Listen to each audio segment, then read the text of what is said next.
boiadeiro muito tempo, laço firme, braço forte, muito gado e muita gente, pela vida segurei, seguia como num sonho, e boiadeiro era um rei. Geração de Volta com o Leandro Lopes, diretor do documentário Sertão Como Se Fala. O filme foi feito por meio de um financiamento coletivo e conseguiu 300 apoiadores. Vamos ver agora o vídeo produzido pela equipe para chamar as pessoas a apoiarem o projeto. Nasci no meio do sertão, ouvindo que lá era Lê mais A. Aprendi ali que Lê era letra e que ali tinha Lê no meio.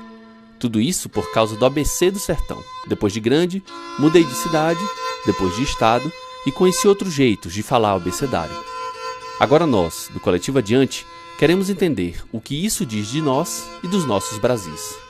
E é por isso que a gente decidiu cruzar 7 estados do sertão em 34 dias, para filmar um documentário com histórias de pessoas que leem o mundo com F no lugar de F e G ao invés de G. Para ajudar com os custos da viagem, que inclui hospedagem, alimentação e combustível, lançamos uma campanha de financiamento coletivo no Catarse. Para colaborar é fácil. Acesse o site, faça seu cadastro e doe qualquer valor a partir de R$10. Ô Leandro, antes da gente passar para o Atos, que tem uma pergunta, só sobre esse financiamento, você me falava que foram mais de 300 pessoas que participaram, né? Quase 400, assim, 380. Como é que é? Você tem a ideia, vocês montam um coletivo de pessoas e vão atrás do financiamento. Como é que a gente começa um financiamento coletivo?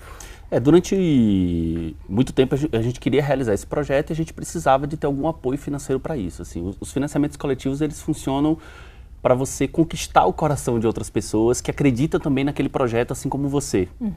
E o que a gente fez foi isso, a gente se uniu ao Catarse, que é uma das plataformas, existem várias, ela é uma das plataformas onde o financiamento coletivo funciona, e a gente começou a produzir materiais para tentar explicar qual que era o nosso sonho nesse projeto.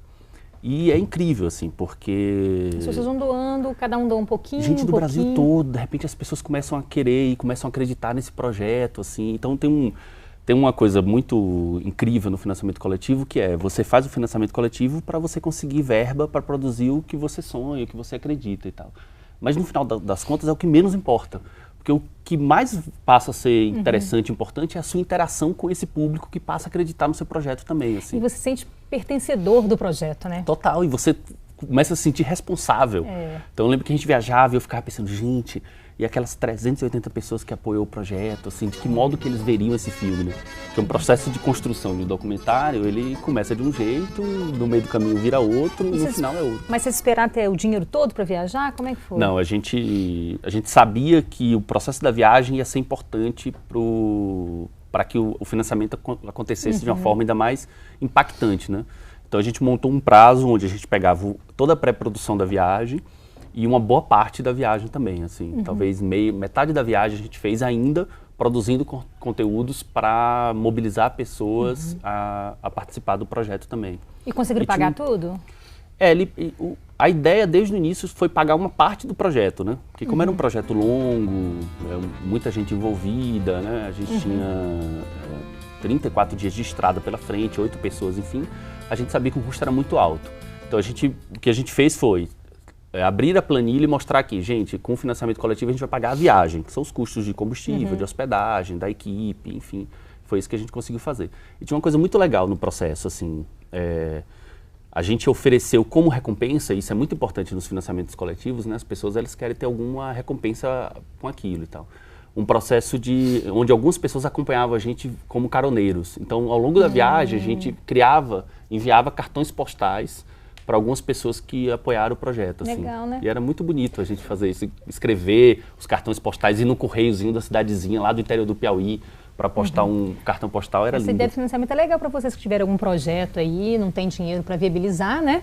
Quando você fez uma viagem, teve algum momento que mexeu muito com você? De emoção, assim? Nossa, muitos momentos, assim, muitos momentos. Você imagina, de um específico que talvez tenha sido um dos mais impactantes, foi quando a gente chegou na primeira cidade que a gente rodou, que é a Serrinha, que é a cidade onde eu cresci na minha adolescência. E aí eu fui na escola que eu estudei, né? Da primeira à quarta série, assim. E aí foi muito forte ter entrado naquela escola, assim, porque era isso, eu fui relembrando toda a minha infância, foi ali que eu aprendi o ABC sertanejo. Como é que vocês selecionaram as cidades? A gente, na verdade, primeiro a gente tentou entender quais são os estados onde isso era mais presente. Então a gente identificou dos 9 estados nordestinos, 7 deles. E fazia todo sentido também do ponto de vista logístico, porque a gente faria um meio do caminho assim, no mapa, onde a gente conseguiria economizar mais quilometragem do que a gente ia rodar, né? No sentido de que, em vez de andar 40 mil quilômetros, a gente andaria 10 mil, 9 mil, enfim. Então isso ajudou, assim. E depois disso a gente começou a identificar, num processo de pré-produção de roteiro, né, que no documentário é sempre muito hipotético, assim, mas a gente começou a identificar personagens e figuras que seriam importantes para a construção da narrativa do filme. Então era professores que ensinaram ABC desse jeito, alunos que aprenderam assim, pessoas que estão ligadas à coisa do sensível, assim, dessa coisa da sensibilidade, poetas, memória, cantadores, um pouco isso. O que existe de importante naquele lugar? Então tem coisas, por exemplo, que a gente nunca imagina, mas que é muito importante para a construção de uma ideia do que é o Nordeste brasileiro. Assim, por exemplo, a vaquejada, que é um esporte muito comum naquele lugar. Por exemplo, mega shows de grandes bandas, dessas como Aviões do Forró, por exemplo, que a gente foi e filmou. Porque Aviões também do faz Forró, parte conhece, do... né? Para nós aqui é até diferente, exato. Né? E são bandas que carregam multidões de pessoas no Nordeste. Então, pra gente isso era importante. O sertanejo também não é só casinha, burrinho e bode, né? Também existe uma outra construção de cultura de massa. Qual foi a sua inspiração para esse projeto? Então, quando a gente começou a produzir, eu sempre fui muito envolvido com a filmografia brasileira e eu sempre gostei muito de alguns filmes e de algumas pessoas que produziram muita coisa no Nordeste brasileiro, como, por exemplo, Glauber Rocha. Que é um cineasta importante do Brasil, que filmou o Nordeste de uma forma muito importante, assim, né, para o nosso entendimento do que é aquele lugar. Mas durante o processo do filme, a gente fez uma lista de filmes, onde a gente entendeu que seriam fontes importantes de inspiração para a gente filmar. Assim. Faz aquelas mulheres costurando. Tu parece mulher costurando, né? Meu sonho, sabia? Trabalhar com fabrico de roupa. Sempre passou por isso, assim, um pouco pela ficção e um pouco pelo documentário brasileiro. Tem um blog do projeto, que é sertãocomosefala.wordpress.com, que a gente conta todo o histórico da produção do filme, e essa lista dos filmes que a gente usou na época como inspiração para o projeto, ele está lá também, assim. Você tem um alvo onde você quer chegar? Então, na verdade, a gente sempre pensou em vários objetivos com esse filme, né? Um deles, e que é objetivo, mas que também foi fonte de inspiração para a produção desse filme, é isso, a gente tentar mostrar um Nordeste de hoje, né? Que é diferente do que a gente está acostumado a ver, que é diferente do que está no nosso imaginário.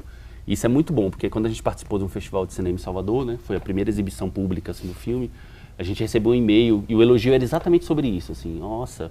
Importantíssimo a gente ver o Nordeste do jeito que vocês filmaram, assim, que é muito diferente do que a gente está acostumado a ver nos filmes do Brasil de um modo geral. Isso pra gente foi muito bom. Falei, nossa, que felicidade, sabe? Rapaz, foi uma coisa... Eu lembro de ler esse e-mail, assim, sabe? Falei, nossa, que bonito a gente conseguiu chegar perto disso do que a gente queria. Bacana, nós vamos para um rápido intervalo, já a gente volta mostrando também a equipe que participou do projeto e com mais perguntas dos meninos aqui sobre o Sertão Como Se Fala. Geração volta já. Tá gravando, tá valendo, Sertão Como Se Fala.